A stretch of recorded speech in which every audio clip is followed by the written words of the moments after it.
Welcome to this explainer. Let's jump right in. Today, we're unpacking a really fascinating study called Made to the Exact Specification. We're going to focus on summarizing the key findings of this research, specifically looking at how precise historical designs found in the Bible actually perfectly foreshadow a modern daily reality for believers today. As we look at these incredibly detailed instructions, we'll uncover a profound narrative about how we access God and what the source argues this all means for college campus life right now. To provide some historical context before we really dive into the specifics, let's look at Exodus 37, verse 9. It says, "The cherubim had their wings spread upward, overshadowing the cover with them. The cherubim faced each other, looking toward the cover." This verse gives us the big picture of the tabernacle. It was a meticulously designed, incredibly sacred space where God declared he would personally dwell.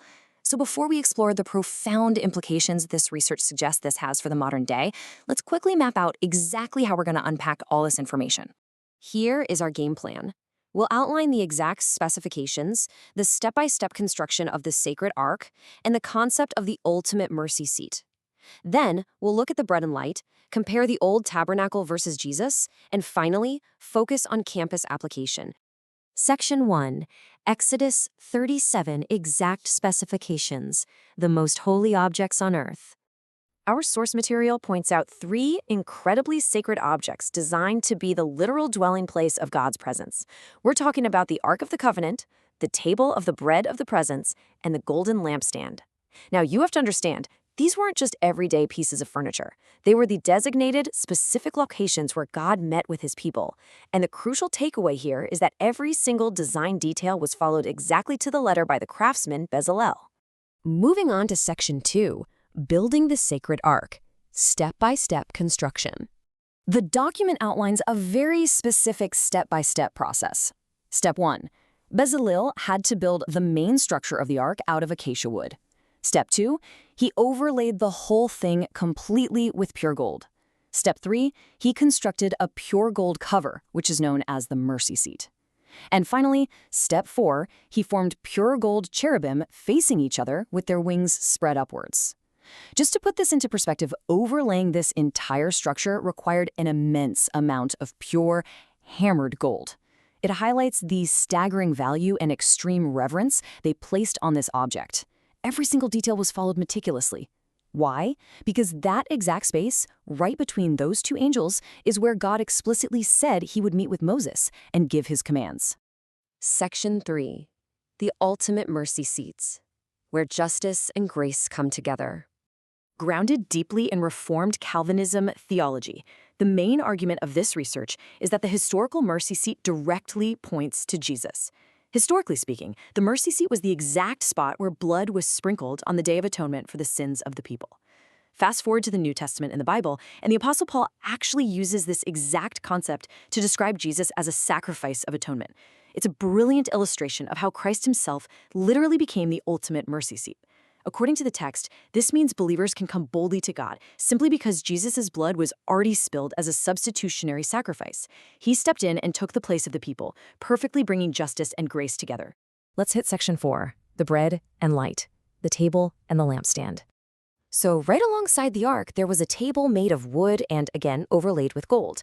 Every Sabbath, 12 loaves of bread were placed on it to represent the 12 tribes of Israel.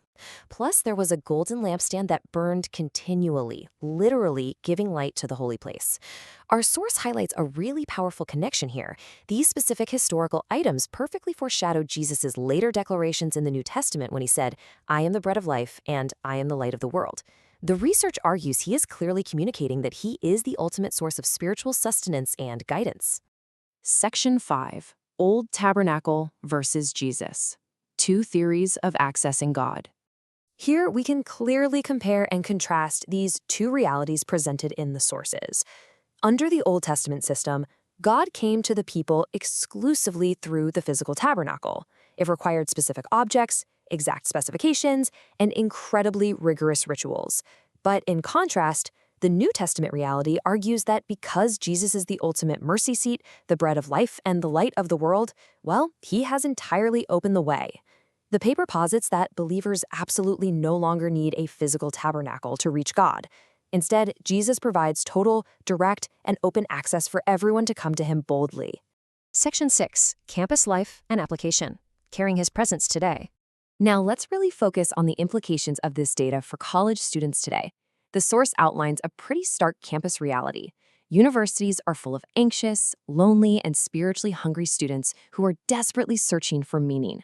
So the practical application presented by the research is twofold. First, it challenges students to stop looking to worldly things to feel valuable, secure, or satisfied. Second, it urges them to stop protecting hidden sin and instead bring it out into the light. You know, just as the ark was designed to physically move with the people of Israel, the source argues that God gives believers his presence to carry into dark campuses, classes, and workplaces today. He's inviting them to walk in his light and let that light shine through. This brings us to the clear conclusion of the research, the argument that Jesus is the ultimate bread and light. The overarching takeaway from the text is that believers must look entirely to Jesus for their ultimate satisfaction and security. The research maintains that by relying completely on his sacrifice rather than the fleeting things of this world, true spiritual fulfillment is found. He is what is ultimately needed. As we wrap up this explainer, the research leaves us with a really provocative thought to carry with us. What do we currently look to for satisfaction, security, or identity instead of the ultimate source we just described? And secondly, if this text is true, where can a believer walk in his light and let it shine through to someone else on campus this week?